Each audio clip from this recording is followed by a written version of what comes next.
여러분은 달 표면의 평균 기온이 어느 정도일지 예상해 보신 적이 있나요? 가장 흥미로운 점은 달 역시 지구와 마찬가지로 생명 거주 가능 구역 안에 있는데도 왜 그런 온도를 보이는가 하는 것입니다. 여러분 안녕하세요. 이 정보가 우리에게 어떤 도움이 될까요? 여러분, 여기는 토픽입니다. 지금부터 함께 살펴보겠습니다. 그럼 시작합니다.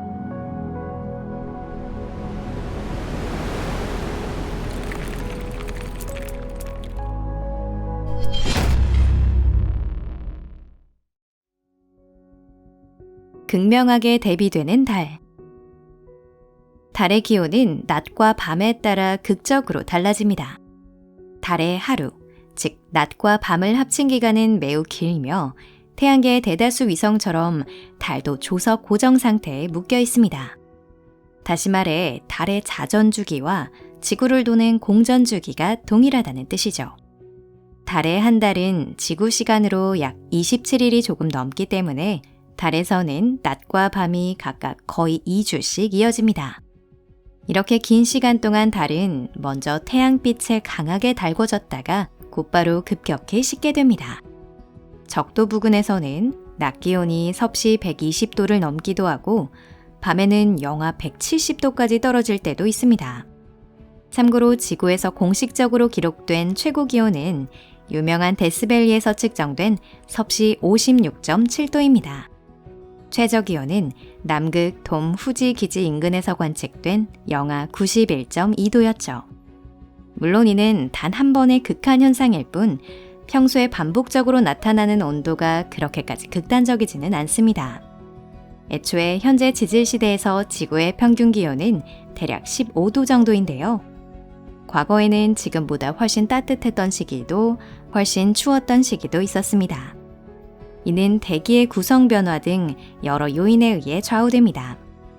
달은 이보다 훨씬 흥미로운 상황을 보여줍니다.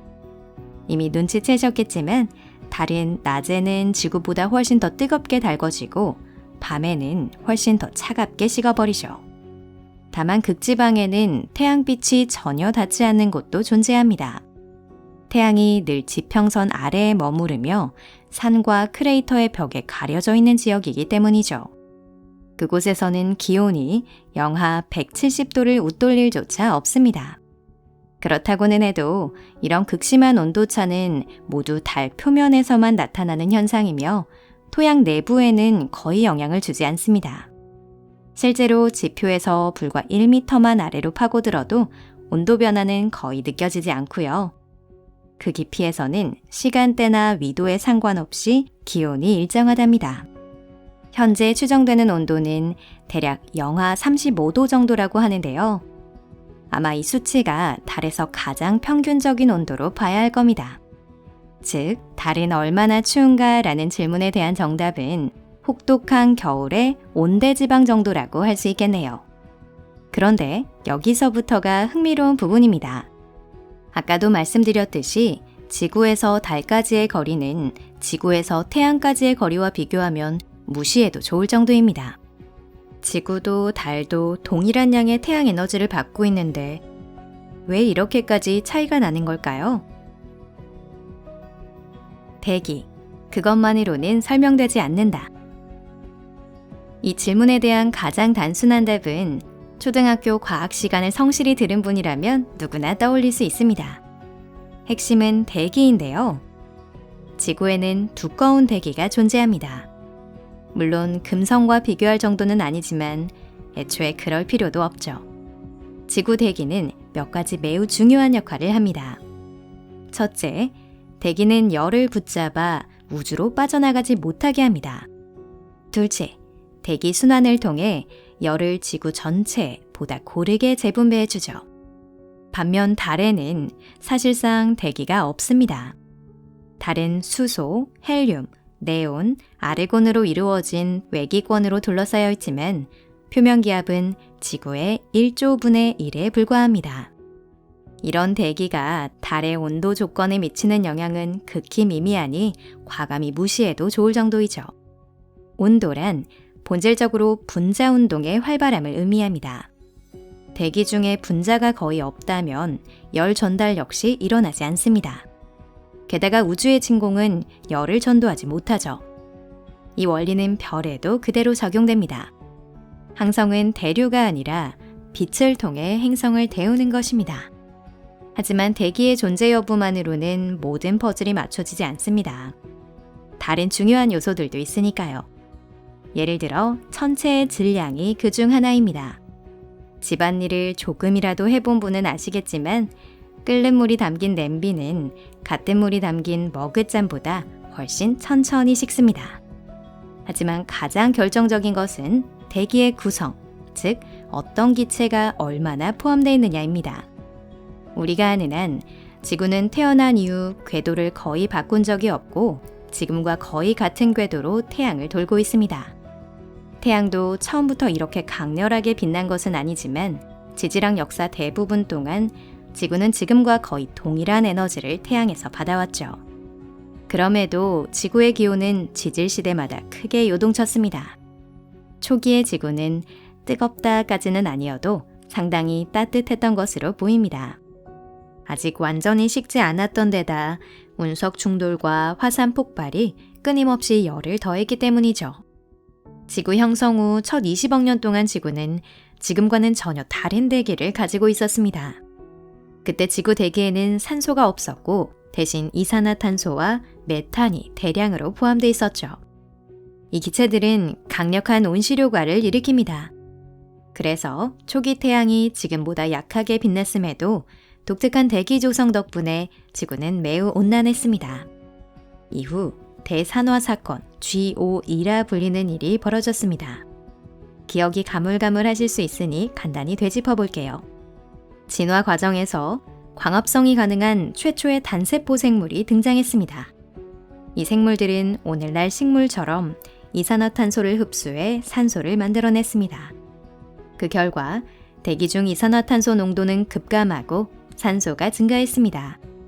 메탄은 산화되어 분해되었고 현재 지구 대기에는 메탄이 거의 남아있지 않습니다.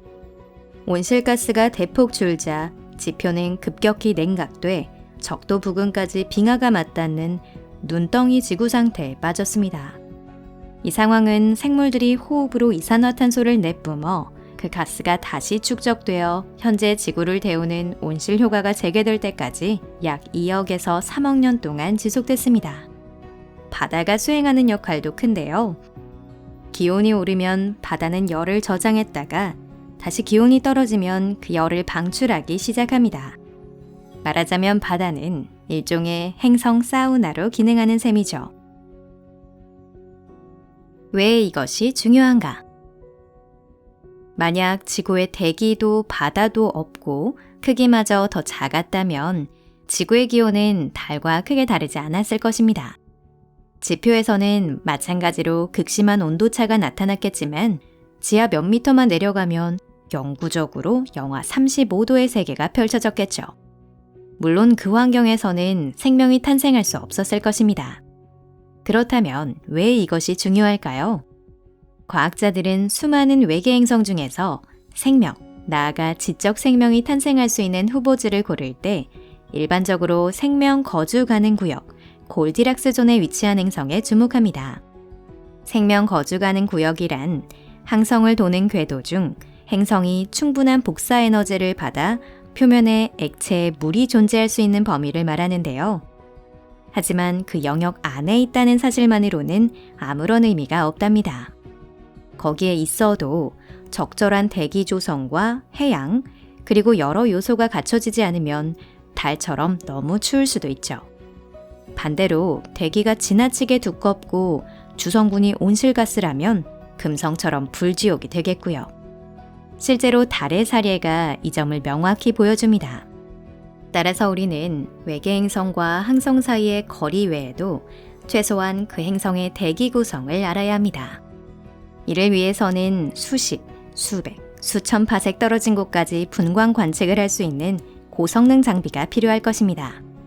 그러니 지금 단계에서 어떤 천체를 잠재적 생명의 요람으로 규정하는 것은 적어도 시기상조라고 할 수 있겠네요.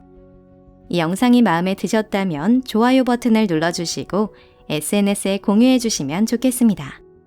시청해 주신 여러분 진심으로 감사드립니다. 그럼 다음 영상에서 또 만나요. 안녕히 계세요.